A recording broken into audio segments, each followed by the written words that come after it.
আজকে একসুরে SSC, West Bengal board of secondary education যারা মুভ করেছিলেন এবং রাজ্য সরকারের শিক্ষা দপ্তর সবাই একসুরেই আমরা দেখলাম সুপ্রিম কোর্টের কাছে এই অনুরোধটা বারবার করছিলেন কি অন্তত ডিসেম্বর অবধি সময় দেওয়া হোক, তারা এটা চাইছিলেন এবং সেক্ষেত্রে ডিসেম্বর অবধি সময় পেয়েছে রাজ্য সরকার। 31শে মে অবধি তাদেরকে বিজ্ঞাপন দিতে হবে এবং তাদেরকে জানাতে হবে কিভাবে এই রিক্রুটমেন্ট প্রক্রিয়াটা সম্পন্ন তারা করবেন 31 মের আগে। এবং তার সঙ্গে সঙ্গে চিফ জাস্টিস আজকে বলেন কি শুধুমাত্র স্টুডেন্টদের স্বার্থে তারা এই সিদ্ধান্ত নিচ্ছেন, অর্থাৎ যারা এই যে এখন ডিসেম্বর অবধি পড়াতে পারবেন তারা কিন্তু যে যখন ফ্রেশ পরীক্ষা নেওয়া হবে সেটাতে তারা অংশ নিতে পারবেন যারা এখন অবধি নন টেন্টেড আইডেন্টিফাইড রয়েছেন। যে প্রশ্নটা বারবার ঐসিও যেখানে রয়েছেন সেখান থেকে উঠে আসছে বা সুপ্রিম কোর্টের কাছেও আজকে ছিল, সেটা হলো কি সেগ্রিগেশন কেন করা হচ্ছে না এখন, কেন কি অর্ডারটা 3 তারিখের অর্ডার হোক বা আজকে যে অর্ডার হোক দুটোকেই যদি ইমপ্লিমেন্ট করতে হয় তাহলে সবথেকে ফার্স্ট স্টেপ করতে হবে সেগ্রিগেশন, অর্থাৎ যারা এখন অবধি টেন্টেড আইডেন্টিফাইড রয়েছেন তাদের নাম প্রকাশ করতে হবে। সেটা ইন্ডিভিজুয়ালি করতে পারে বোর্ড বা ওয়েবসাইটে দিয়ে দিতে পারে। সেক্ষেত্রে নন টেন্টেডগুলো এখন অবধি যারা নন টেন্টেড রয়েছেন তারা আইডেন্টিফাই হয়ে যাবেন এবং তারা সেই পরীক্ষায় তারা যে রাজ্য সরকার যেটা চাইছে কি তাদের ইউজ করবে ডিসেম্বর অবধি টিচার হিসাবে, তারা যোগ দিতে পারবেন আগামী সোমবার থেকে। এরকম একটা এক্সাম্পল আমি আপনাকে যদি বলি, ধরুন মঙ্গলবার থেকে স্কুল খুলবে, কাল থেকে গুড ফ্রাইডের জন্য সোমবার মঙ্গলবার যে স্কুল খুলে এই টিচাররা যদি পড়াতে যান তো কারা যাবেন না এটা তো বোঝাই যাবেন যদি সেগ্রিগেশন না হয়।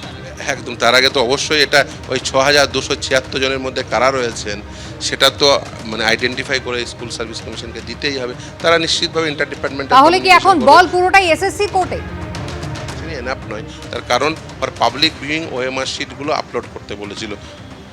For the sake of transparency তাদের নিশ্চিতভাবেই কারা কারা যেতে পারবেন কারা কারা যেতে পারবেন না এই নিয়ে নির্দিষ্ট নোটিফিকেশন আশা করব তারা করবে। যদি না করে নিশ্চিতভাবে আমরা উপযুক্ত লিগাল স্টেপ নেব। আচ্ছা শুনুন, ধরুন একটা এক্সাম্পল আমি বলছি কি ওয়েবসাইটে দেওয়া হলো না, প্রকাশ করা হলো না 6000 বা 6500 যে নাম রয়েছে, তাদেরকে যদি ইন্ডিভিজুয়ালি এসএসসি জানিয়ে দেয় কি আপনারা টেন্টেড হচ্ছেন আর আসবেন না, দেখুন সেটা কী করে করবেন সেটা এসএসসিকে এই পদ্ধতি প্রকরণ ঠিক করতে হবে। যদিও এই নিয়ে আদালতের নির্দেশনামায় নির্দিষ্ট কিছু বলা নেই, ফলে সেটা তারা ঠিক করবেন কি কোন পদ্ধতিতে করবেন। কিন্তু কিছু নির্দেশনামা তো পরিষ্কার আদালতে, সেই নির্দেশনামা না পালন করলে আমরা উপযুক্ত আইনি পদক্ষেপ। তার কারণ বলছি কিছু জায়গায় অলরেডি যারা টেন্টেড চিহ্নিত রয়েছেন তারা আর স্কুলে আসছেন না। দেখুন তারা তো মানে তাদের আসা তো উচিত নয়। ইভেন সরকারের এই পদক্ষেপ ইমিডিয়েট গ্রহণ করা উচিত যে যারা চিহ্নিত টেন্টেড তাদের পয়সা ফেরতের কথা বলেছেন, ফলে সেই পয়সা ফেরত যারা মাইনে হিসেবে যেটা নিয়েছেন সেই প্রসেস ইনিশিয়েট করতে হবে। যদি না করে আমরা উপযুক্ত আইনি পদক্ষেপ গ্রহণ করবো, অবভিয়াসলি উপযুক্ত আইনি পদক্ষেপ।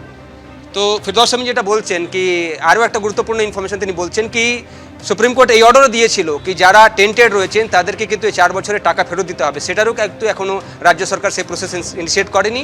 যদি না করে সেক্ষেত্রে তারা সুপ্রিম কোর্টের দ্বারস্থ হবেন, এটাও জানাচ্ছেন ফিরদৌস আহমেদ। দেখুন এখনো পর্যন্ত লিস্ট প্রকাশ করেনি, এখনো পর্যন্ত OMR sheet for public viewing যেটা কলকাতা হাইকোর্ট নির্দেশ দিয়েছিল সেটি এখনো পর্যন্ত প্রকাশ হয়নি। ফলে স্কুলে কারা যাবে সেটা এখনো পর্যন্ত তারা যাদের বলছেন যে এরা এখনো পর্যন্ত আনটেন্টেড বা not yet identified as a tainted, তাহলে সেই ক্যান্ডিডেটরা কারা সেটা তো জানি না। ফলে সেই পয়েন্ট তুলেছি। আজকে আদালত মূলত যেটা বলেছেন সেটা হলো ছাত্রছাত্রীদের যাতে কোনো প্রকার অসুবিধা না হয় সেই জন্য শুধুমাত্র শিক্ষকরা অর্থাৎ নবম দশম এবং একাদশ দ্বাদশের সেই সমস্ত অচিহ্নিত সেই সমস্ত শিক্ষকরা যেতে পারবেন এবং এই নির্দেশ তাদের ফেভারে কোনো প্রকার ইকুইটি ক্রিয়েট করবে না। এবং একটি আন্ডারটেকিং দিয়েছেন এসএসসি যে 31 মের মধ্যে অ্যাডভার্টাইজমেন্ট করবেন এবং 31 ডিসেম্বরের মধ্যে তারা এই নিয়োগ প্রক্রিয়া কমপ্লিট করবেন। এই আন্ডারটেকিংয়ের উপর ভিত্তি করেই শুধুমাত্র ছাত্রছাত্রীদের কথা মাথায় রেখেই শুধুমাত্র শিক্ষকরা নবম দশম এবং একাদশ দ্বাদশের শিক্ষকরা তারা এই শিক্ষাবর্ষে যেতে পারবেন। কিন্তু এই নির্দেশ তাদের ফেভারে কোনো প্রকার ইকুইটি ক্রিয়েট করবে না। এই নির্দেশের অর্থ এটা ভাবা কোনোভাবেই ঠিক হবে না যে তার মানে এদের চাকরি থেকে গেল। এদের নতুন রিক্রুটমেন্ট প্রসেস ইনিশিয়েট করতেই হবে 31 মের মধ্যে, না হলে ইভেন আদালত একথাও জানিয়েছেন যদি সেটা না করেন ইভেন এই নির্দেশ রিকল হতে পারে, মৌখিকভাবে সেটা জানিয়েছেন। ফলে আদালতের যে প্রসিডিং সেখান থেকে পরিষ্কার যে এই যা নির্দেশ ছিল সেই নির্দেশই বহাল থাকলো, শুধুমাত্র ছাত্রছাত্রীর সুবিধার্থে যাতে ছাত্রছাত্রীদের কোনো প্রকার অসুবিধা না হয়। কারণ অল অফ দ্য সাডেন এত শিক্ষক তারা যেহেতু পাঠদান করবেন না, ফলে সেই অবস্থায় দাঁড়িয়ে ছাত্রছাত্রীদের সুবিধার্থে শুধুমাত্র শিক্ষক যারা রয়েছেন অচিহ্নিত অবৈধ বলে সেই সমস্ত শিক্ষকরা শুধুমাত্র স্কুলে কন্টিনিউ করতে পারবেন।